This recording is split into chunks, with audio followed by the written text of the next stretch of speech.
Hi guys, Aaron here, and I'm just going to do a video of Doctor Who to rank the regenerations from 1 to 13 or 13 to 1, worst to best.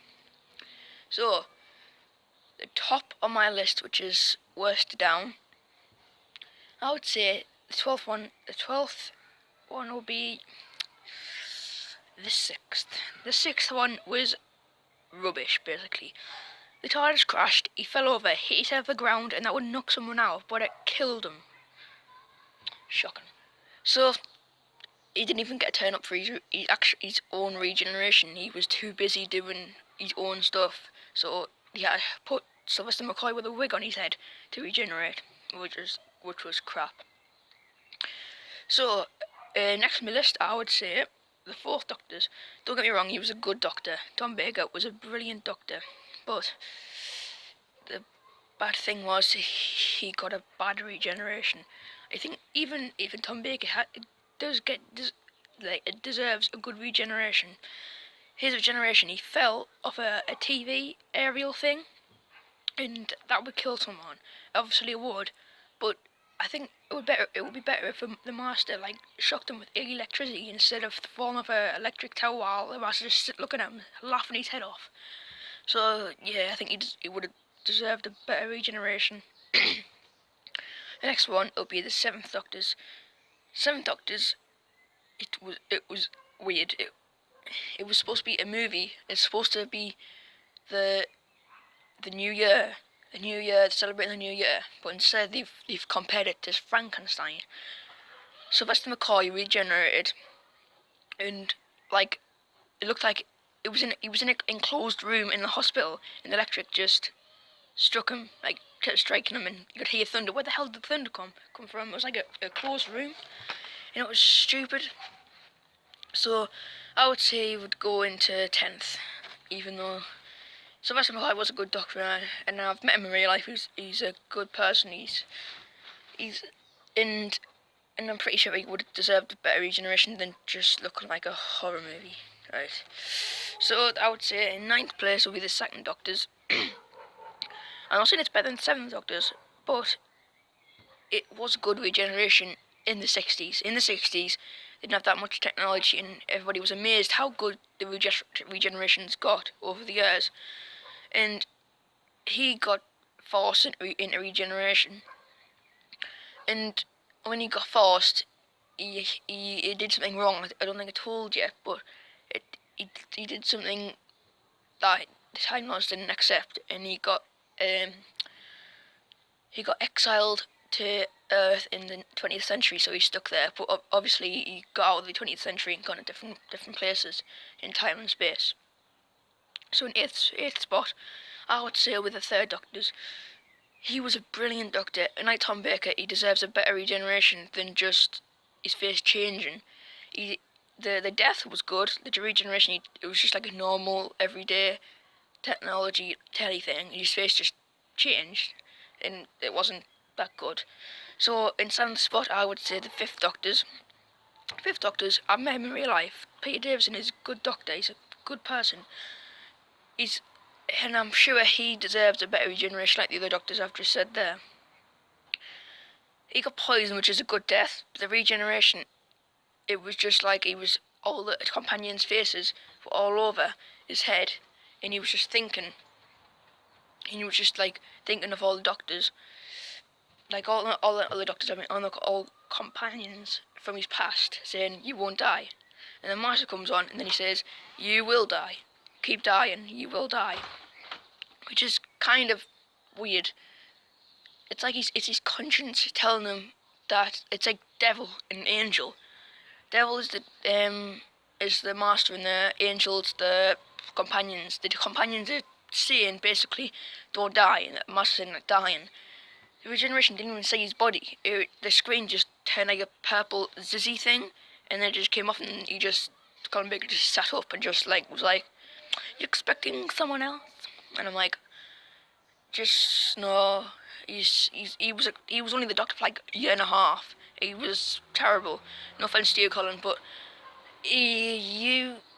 not many people voted for you because your character was like a evil sorcerer kind of thing. You abused Perry and all that, so it wasn't really a good character for playing the Doctor. I think it would rather play the Master.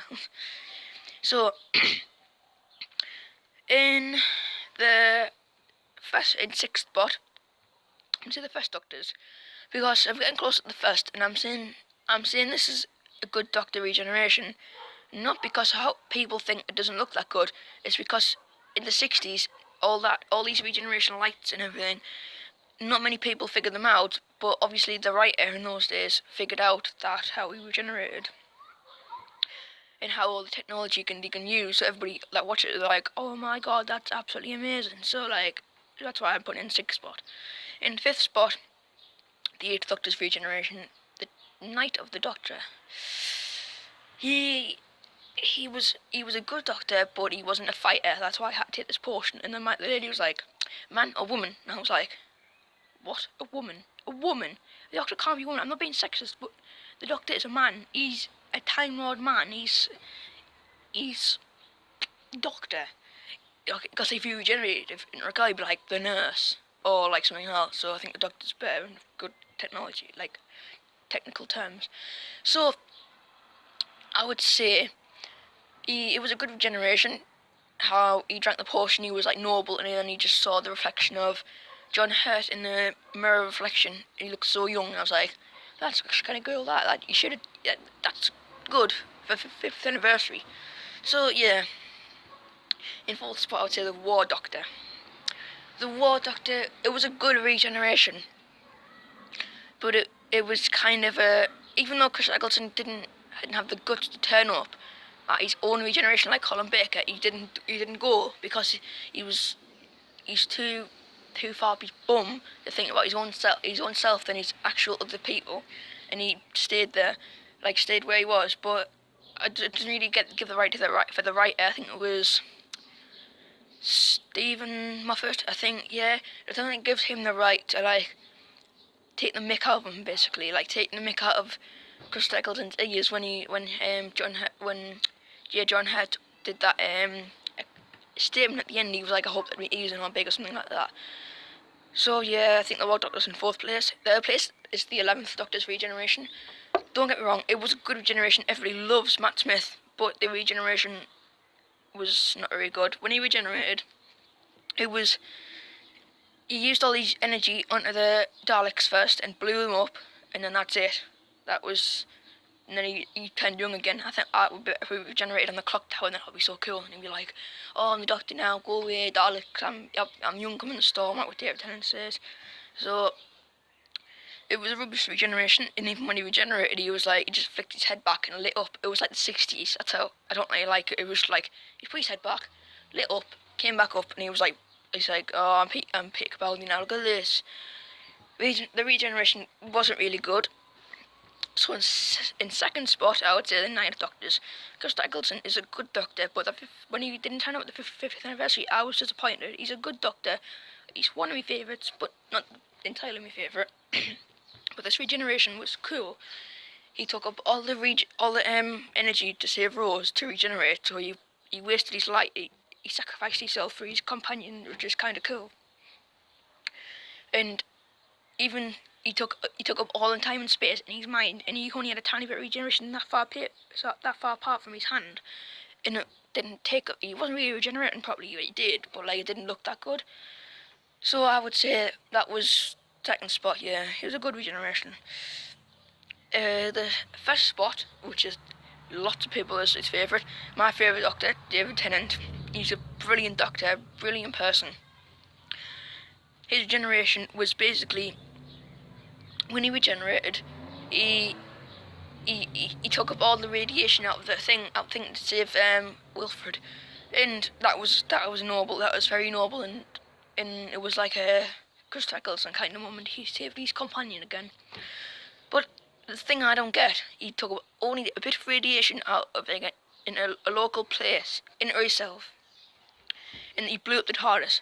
When Christopher Eccleston regenerated, he took up all time and space, and his regeneration didn't even touch the side of the walls of the TARDIS. So that's why I That's why I don't really like the 10th Doctor's. That's the only thing don't like about the 10th Doctor's start regeneration. But it was a good regeneration. His last words were so good. It was like, "I don't want to go," and I'm like, that's very noble. Like, people say that's pathetic, and he's like, he's he's just like being stupid. He's being babyish. He's not. He's shown that this Doctor that he was is the best body and the best person he's ever like got up to be, and he's done brilliant with his body.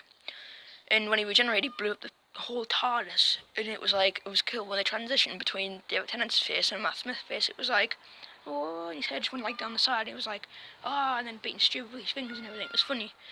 So that's my 12. That's my 12 Doctors ranked in regeneration.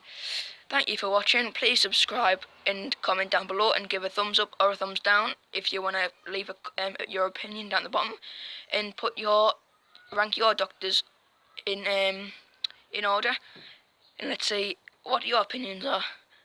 Thank you. Bye. Allons-y.